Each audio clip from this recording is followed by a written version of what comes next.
రామాంజులు గారు. ధన్యవాదాలు అధ్యక్ష. అధ్యక్ష, నేను నల్లమాడు వాగు డ్రైన్కి సంబంధించి తరచుగా ముంపుకు గురయ్యేటటువంటి ప్రాంతాల గురించి ఇరిగేషన్ శాఖ మంత్రుల వారికి తమ ద్వారా తెలియజేస్తున్నాను అధ్యక్ష. అధ్యక్ష, ఇది పత్తిపాడు నియోజకవర్గంలో పెదనందిపాడు నుంచి దాదాపుగా 39 కిలోమీటర్లు ప్రయాణం చేసి సూర్యలంక దగ్గర బాపట్ల దగ్గర బే ఆఫ్ బెంగాల్లో కలిసిపోతుంది అధ్యక్ష. అయితే దీనికి అప్లాండ్ క్యాచ్మెంట్ 626 స్క్వేర్ కిలోమీటర్లు అధ్యక్ష.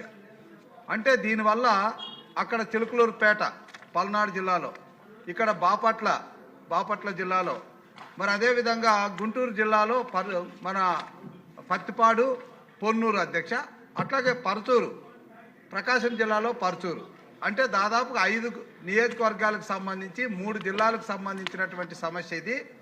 ఈ సమస్య యొక్క తీవ్రతను దృష్టిలో పెట్టుకొని చంద్రబాబు నాయుడు గారు 2017లో దీనికి ల్యాండ్ అక్విజిషన్ కింద, అదేవిధంగా దీని పునర్నిర్మాణం కింద నిధులు కూడా మంజూరు చేశారు అధ్యక్ష. అయితే దురదృష్టవశాత్తు వైసీపీ ప్రభుత్వం వచ్చింది. ఆ ప్రభుత్వం వచ్చి కంప్లీట్గా ఈ ప్రాజెక్టుని క్యాన్సల్ చేసేసింది అధ్యక్ష.